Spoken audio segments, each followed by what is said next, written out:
안녕하세요. 글로벌 오토뉴스 최영석입니다. 오늘은 12월 첫째 주 글로벌 자동차 산업 이슈를 정리해 보겠습니다. 글로벌 오토뉴스에 텍스트로 자세한 뉴스가 이미 올라와 있고, 그중에서 주목을 끄는 내용을 간단하게 정리하는 형태로 진행하겠습니다.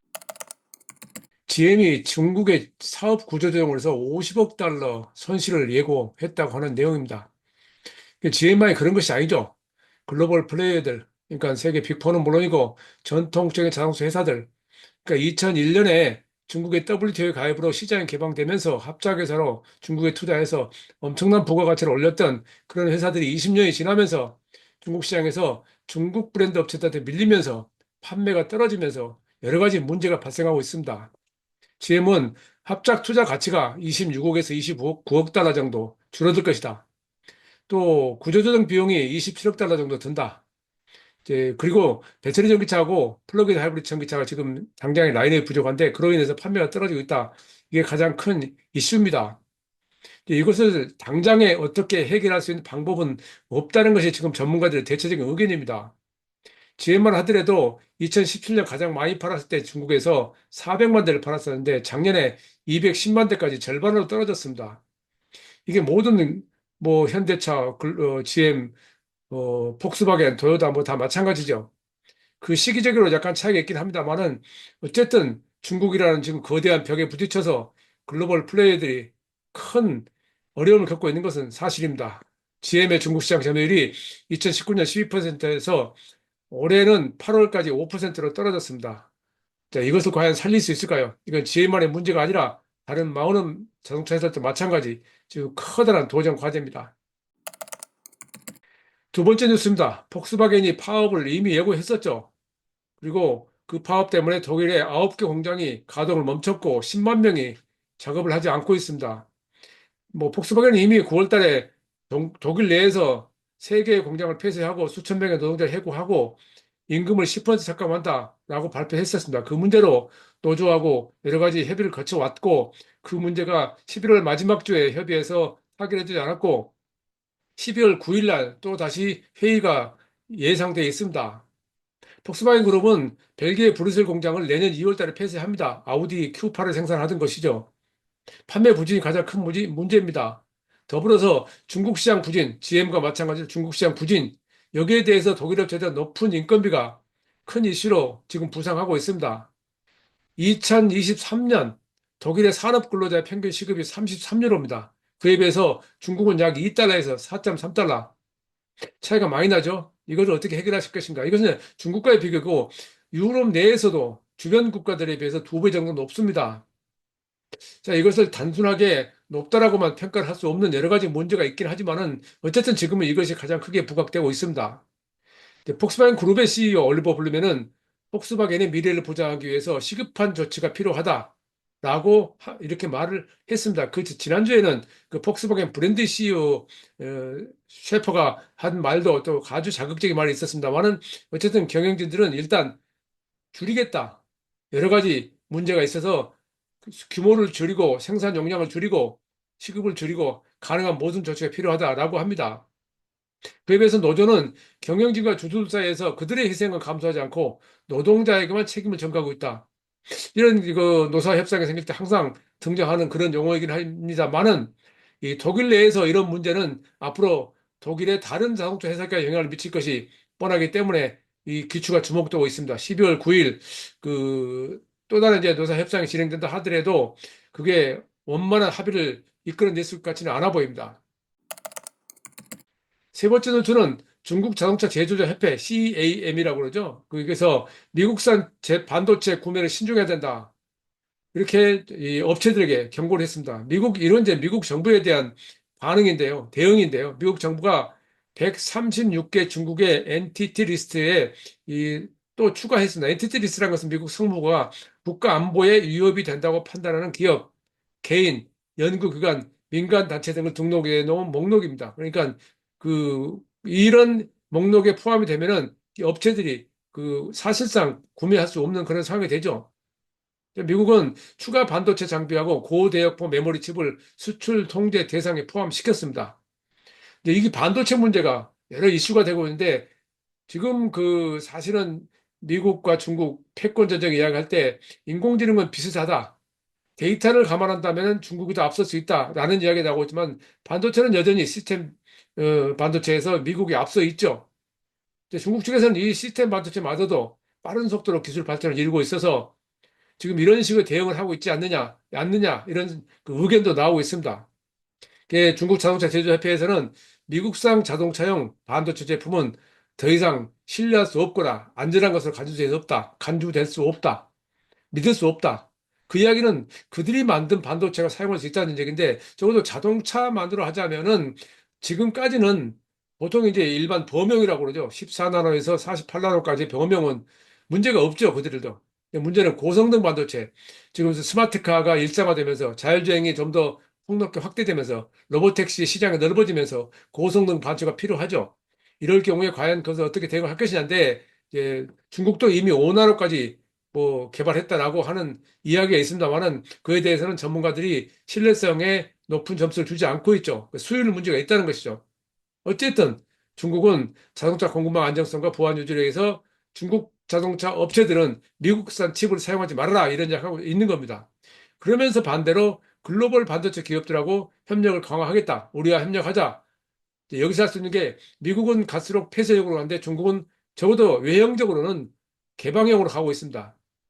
그렇게 한다고 해서 중국의 이야기를 다른 업체들이 그냥 곧이곧대로 믿을지는 별개의 문제지만 어쨌든 적어도 외형상 그렇게 나타나고 있습니다. 네 번째는 중국의 지리홀딩, 체리홀딩, 그러니까 BYD 다음으로 자동차를 많이 판매하는 회사들이 11월 판매가 27%, 32% 증가했다 하는 내용입니다. 지리홀딩스는 27% 증가해서 월간 최고치를 달성했고, 체리홀딩스는 이 누적 판매가 11월까지 230만 대, 그중에 신에너지차가 판매가 급성장하고 있습니다. 지리는 25만 대 한 달 기준으로요. 그리고 11월까지 누계 판매는 196만 대. 신에너지차 판매가 94만 대, 아니 94% 증가해서 12만 대인데 배터리 전기차가 당장에 더 많죠. 그래도 판매 증가율은 플러그인 하이브리드 증가가 더 많습니다. 체리 자동차는 32% 증가해서 11월 한 달 동안 28만 대, 11월까지 누계 판매는 34% 증가해서 230만 대. 자, 여기서 이제 우리가 하나 주목할 게 그 BYD의 판매가 작년에 391만 대였고 올해 그게 430만 대에서 500만 대 사이로 갈 것이라고 이야기하고 있습니다. 그러면은 이제 그 머지않아서 글로벌 메이저 업체들하고 같이 그 어깨를 나란히 하게 된다는 얘기인데 지난주에 말씀을 드렸습니다만은 지리는 지금 글로벌 판매 회사들하고 합쳐서 그 세계 6위에 속해 있습니다. 그 사실은 지금까지 이거에 대해 실감하지 못하는 분들이 많이 있습니다. 그 배경에 여러가 있겠지만은 주로 그 대부분의 판매가 중국에서 이루어졌고 있다고 한 것 때문에 그렇죠. 근데 앞으로도 계속 그런 식으로 데이터를 왜곡할지는 두고 봐야 되겠습니다. 문제는 여기서 우리가 아직까지 예를 들어서 GM이 전기차 판매가 늘었다라고 하는 데이터도 중국의 사익, GM, 울링 거기에서 파는 판매가 같이 포함되어 있기 때문에 그렇습니다. 자, 그러면 중국의 GM의 전기차 판매가 과연 중국 차냐, 미국 GM 차냐? 물론 투자의 지분으로 봤을 때 그렇게 이야기하겠지만은 국가적으로 어느 나라에서 만들어졌느냐, 메이드 인 차이나냐, 메이드 인 US냐 하고 했을 때는 다른 이야기 되는 거죠. 이런 측면에서 앞으로 이런 데이터도 지금까지는 다른 차원에서 정리해야 될 필요가 있다. 이렇게 생각을 합니다. 다섯 번째는 GM이 LG 에너지 솔루션하고 각형 배터리 셀을 개발하기로 했다. 개발을 협력하기로 했다. 그 기존에 이제 GM하고 LG 엔솔은 파우치형을 그 미국의 오하이오 주하고 테네시주 공장에서 생산하고 있죠. 근데 각형 프리즘셀을 개발해서 이 미래 전기차 대비하고 하겠다고 하는 건데 이 각형은 견고한 인클로저는 이제 배터리 팩을 감싸는 좀 장치를 말하죠. 안전성을 보장하기 장치를 말하죠. 그 인클로저하고 평평한 직사각형 형태가 특징이기 때문에 배터리 모듈하고 팩을 만들었을 때 공간 효율성이 높다. 원통형에 비해서 그렇다는 얘기죠. 이걸 장점으로 꼽고 있고 더불어서 그만큼 무게와 비용이 줄어든다. 그리고 모듈과 기계 구성 요소가 간소화된다. 당연히 재질 공성이 단순화된다. 그러니까 이 파우치나 이 원통형, 이 각형 배터리가 상당히 10여 년 전부터 많은 논란이 되어 왔습니다만은 테슬라가 4680 원통형을 이야기하면서 원통형이 부상하는데 하더니 최근에는 원통형에 대해서 많은 문제점이 드러나면서 과연 이것이 수율을 맞춰 낼 수 있느냐 하는 얘기가 등장하고 있습니다. 그럼에도 불구하고 여전히 4680 말고 4690, 46125 같은 배터리를 셀을 개발하고 있기도 하죠. 어쨌든 그런 상황에서 GM은 LG 엔솔과 함께 각형 베너지 셀을 개발해서 GM의 전기차에 탑재하겠다라는 이야기를 하고 있는 겁니다. LG엔솔이 미국에서 생산한 배터리 셀은 쉐보레 실버라도, GMC 시에라, 캐딜락 리릭, 쉐보레 블레이저, 쉐보레 이코넥스. 그러니까 GM이 이들을 지금 여기에 언급한 전기차 때문에 올해 배터리 전기차 판매가 빠르게 증가하고 있는데 이 외에도 몇 가지 있지만은 이런 배터리 전기차에 또 다른 배터리를 탑재해서 지금까지와 다른 가격 경쟁력을 갖춰보겠다는 그런 뜻으로 해석이 됩니다. 여섯 번째는 현대 모빌리티 재팬, 현대 일본 자회사죠. 그래서 2025년 소형 전기차 인스터, 그 캐스퍼 일렉트릭을 말하는 거죠. 인스터로 일본 시장 공략하겠다. 캐스퍼 일렉트릭은 인스터라는 이름으로 영국 시장에서 출시를 두 달 전에 했죠. 일단 이 차를 일본 시장에서 250만 대, 350만 대 사이로 이건 일본 경차하고 같은 수준의 가격대입니다.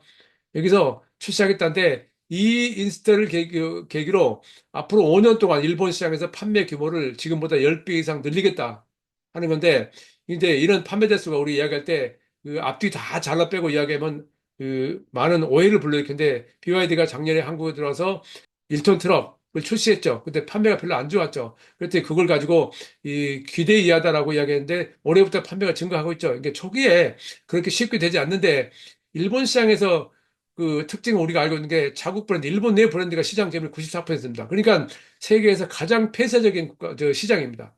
그 이유는 일본 시장의 소비자들이 일본 차가 좋기 때문에 그렇다고 대답을 합니다. 설문조사 해보면요. 어쨌든 그 일본 시장은 전기차 시장 점유율이 22.2%로 선진국에서는 가장 낮지요. 앞으로도 그렇게 빨리 높아질 것 같아 보이진 않습니다. 그 시장에서 BYD는 진출일에 3,188대를 팔았습니다. 현대가 1,711대, 그러니까 이게 우리가 이런 데이터를 보고 그냥 그 수치만 가지고 딱 그것만 잘라서 어떤 그 부진하다, 안 된다라고 말하면 안 된다는 얘기죠. 어쨌든 현대는 그 인스타를 이용해서 일본 시장의 특징에 맞게 일본 시장은 경차 시장 점유율이 50% 넘습니다. 작은 차로 될 수 있다는 얘기인데 이 인스타를 가지고 그 시장을 공략하겠다는 그런 얘기입니다. 그러나 일본 시장에 이런 일본차 점유율이 절대적으로 높고 전기차 점유율이 절대적으로 낮은 그런 상황에서 현대차가 어느 정도 효과를 낼 수 있을지 소득을 낼 수 있을지는 좀 궁금해집니다. 그 마지막으로 일곱 번째, 유럽연합이 전기차 배터리 생산에 10억 유로 보조금을 자금을 지원하는 요청을 했다는 내용입니다. 작년 1월 달에 브리티시볼트 영국의 배터리 셀 회사가 파산했죠. 지난달부터는 유럽의 노스벨트가 여러 가지 문제가 일으키면서 지금 상당히 현실적으로 어려워지고 있습니다. 지금 미국에서 파산 보호 신청을 했습니다만은 그 결과가 어떻게 될지 지켜봐야 됩니다. 그래서 일단 유럽연합은 배터리 셀 생산을 자체적으로 하기 위해서 컨소시엄을 통해서 보조금 지급해야 된다는 그런 강한 의지를 표현하고 있고 지금 새로운 집행위원회가 들어섰죠. 그 새로운 집행위원회가 자동차 산업을 적극적으로 살리겠다고 많은 그 의지 표명을 했는데 거기에서 가장 중요한 게 지금은 배터리죠. 배터리 전기차가 우선하는 게 배터리죠. 그 대부분의 유럽 메이커들은 중국하고 한국의 배터리에 의존하고 있습니다. 지금은 그것을 자체적으로 생산해서 하겠다는 얘기인데 노스볼트의 예에서 봤듯이 배터리 셀 생산한다는 게 그렇게 쉽지는 않습니다. 단지 돈만 있다고 되는 건 아니라는 얘기죠. 그에 대해서 많은 전문가들이 왜 그 새로운 배터리 셀 회사들이 성공하지 못하느냐 하는 이야기를 하고 있는데 여기서 한 가지 더 그렇다면 완성차 회사들이 배터리 셀을 생산을 내재화하고 있는 것이 내재화 추진하고 있는 것이 과연 현실적이냐 하는 것도 짚어봐야 된다는 얘기입니다. 어쨌든 유럽연합회는 2020년부터 2030년까지 배출권 거래를 통해서 약 400유로 수익을 창출하는데 그 배출권 거래제에서 시스템에서 조달한 자금을 기반으로 셀 생산을 지원하겠다 이런 지금 의지를 표명하고 있는 겁니다. 어쨌든 유럽 투자은행하고 협력해서 배터리 산업에 투자를 해서 새로운 파트너를 출범하겠다고 지금 말을 했는데 이것도 이제 시간이 걸리겠죠. 된다 하더라도 시간이 걸리겠죠. 그 사이에서 결국은 이제 보게 되면 중국과 한국의 배터리 셀 업체들은 어쨌든 당분간은 상당히 탄탄한 입지를 유지해 갈 것으로 보입니다. 다만 이제 조금 다른 얘기 하자면은 그 LG전설과 SK 온 삼성 SDI가 그런 식으로 세계 시장 점유를 한다 하더라도 그들의 원자재 공급망이 중국에 매달려 있다라는 것이 아직까지는 큰 문제입니다. 그래서 다양한 노력을 필요해서 원자재 공급망 확보를 해서 전략을 펼치고 있습니다만 그게 그렇게 쉽지는 않습니다. 어쨌든 한 주 사이에 그 여러 가지 자동차랑 관련 뉴스가 있었는데 생각보다 지금 전 세계 글로벌 메이커들의 상황이 심상치 않구나 하는 것하고 또 배터리 관련 산업이 그렇게 간단하게 그 해결책이 나올 수 있는 것은 아니구나 하는 것을 생각하게 하는 그런 뉴스들이 있었습니다. 최영석의 글로벌 인사이트 다음 시간에 뵙겠습니다. 감사합니다. 구독과 좋아요 클릭 부탁드립니다.